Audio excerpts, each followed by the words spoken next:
So how did you get into this? Because most of the people that I know do not have this level of understanding of how the mind connects to the body and what steps need to be taken to make sure that injuries are prevented and when people are injured, what it takes to get back and prevent re-injury. So how did you what happened where you got into this sort of the marriage of psychology with the body and performance? How did you get into this sort of thing? So, my first professional contract when I signed for soccer, I was 14. Mm-hmm. So just be able to understand the kid where they're coming from this point of view is a big deal. Right. So playing national team when I was 15, going to a World Cup, U17 World Cup qualifications, it was just a huge thing for me because my legs were shaking. I was about to pee my pants from the moment you step in the stadium, right? Yeah. And now you're seeing guys that are way taller from you. Mm-hmm. I remember one time stepping into the stadium, we're playing U17 Jamaican team. Yeah. I mean, I was like 5'2". These guys are like 5'9". You are just like, what am I going to do here? Right. You start doubting yourself without even stepping, even before the game starts. Yeah. You're shaking. The players, and you're already shaking because you just don't know what's going to happen. Right. So I basically going through the stress myself, going through the high performance of stress. It basically was a big teacher for me at that time. I really didn't understand what that was until I basically started developing my professional career. And I mean, from that point, I got shipped to South America at that time. A lot of the national teams would basically send players all over South America to understand Salvador. Okay. Understand new strategies for soccer, and then ended up in Brazil, ended up in Argentina, and you understand different methodology of soccer. Right. So at that point, I was like, well, what am I going to do for high school? Well, my high school was, so some countries, here you go to high school, grade 12. Over there you go to grade 9 and you pick a tech school. Okay. So tech school for me was medical school. Okay. So I work at the morgue. Right. As a volunteer for fun. Why? Because I think human anatomy is one of my passions. And then from there, basically working with the medical team and a lot of those teams, you're working with some of the best professionals in the world. Right. And you're understanding how the body works.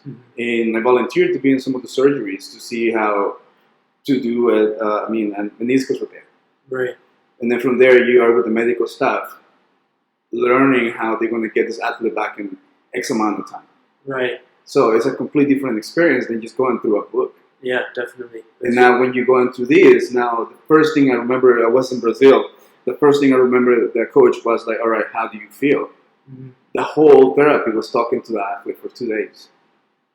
Was never actually putting the athlete to a crazy workout. That's interesting. That's not very common here, I don't think. Correct. So every country has different regulations. Every country has different regulations for a physical therapist, for a kinesiologist. And that's why I think everything comes from experience. Right. And I think your best school is life. And at this point, is understanding what you're doing is what you love. If you don't understand that, then you're in the wrong career. Since I was a kid, I understood what I liked was the human body and the psychology behind it. So understanding that was a huge point for me. My dad was a psychologist, so that also helped a lot too.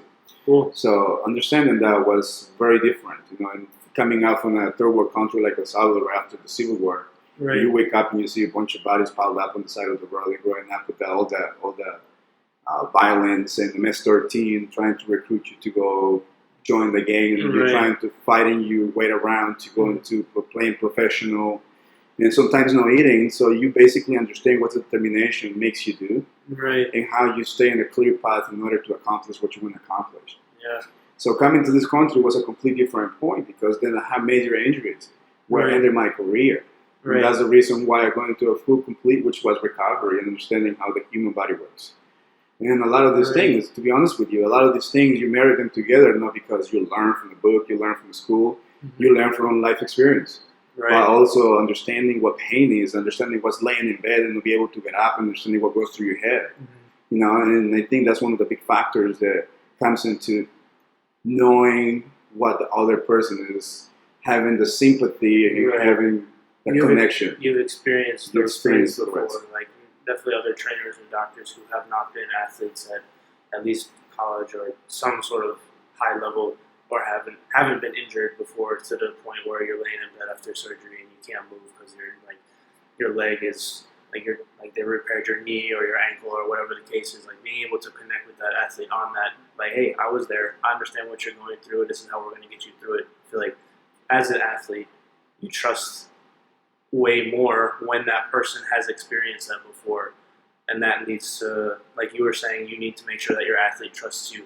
Correct. Whereas other trainers or coaches or whatever, the trust isn't there. And then, like you said, they build the defense mechanisms and to reject what that coach is saying because they don't trust what that coach is saying. And then that leads to all sorts of other problems. Correct. And that's why I think it's important for me to know where the athlete comes into place. Right. I had this athlete where he came from a home where dad is abusive, beats mom up, beats the kid up, goes into training. Now, obviously, the coach has some aggressive issues, anger management issues. Now the kid becomes defensive. The kid is 13 years old. Yeah. He's developing through emotions. What do you think the kid is going to learn? Yeah, he's going to be anger, resentment. And now, guess what? The kid is being judged and say, well, this is a bad player, too bad he's too angry. Yeah. There was never understanding. There was never time for this kid to express his emotions. The kid was never asked, how do you feel today? Is everything okay at home? Did you say, you're sucked today, go home? Right. And now we're killing many jump players through the same concept. Yeah, definitely. So, and that's when it comes into a psychological point of view, right? Mm-hmm. And now they go play with anger. Yeah. Now we have athletes that are getting injured and they're getting recovered and they realize they don't like soccer. Yeah. Soccer was a way of outlet for whatever they were dealing with at home. Mm-hmm. Or some kids realize they actually love soccer. Yeah. Because ex-coach said this to them and motivated them. Right. So as a coach, I think we have the power to destroy an athlete or build an athlete. And I think it's a big factor for whoever wants to wear a band-aid, say, I'm coach, is to really know that how coach is a very strong word. They have to understand the coaching is an art. The coaching is a huge responsibility. It's not just to go there and what they want is what the kid wants. Yeah, I don't think some of them realize the impact that they have on those kids. Like if you were to ask, like me, I remember all the coaches I had and whether I liked them, what I liked about them, what I didn't like what sort of impact they had on me. I'm sure you're the same. You remember all the coaches you had, and for you Dylan as well. But for you going into coaching, you've already realized that, and so you take that approach into each individual athlete, and it allows you to connect with people. It's like I've seen so many people go through that gym that like the energy in that gym is so it's trusting and positive, and that's not where it is everywhere. And it's really great to be in there and just to know that like everybody trusts each other because they know that's what you're doing and you've built that culture there, and it's all based on your experience growing up and through your experiences with the national team, like you were saying, and then being in Brazil and coaches like, hey, how are you? How do you feel? It's like all of that built up to where you're at now, and the impact that you have, I feel like on a lot of teenagers, especially on younger athletes, is huge. So maybe a part of it is really cool.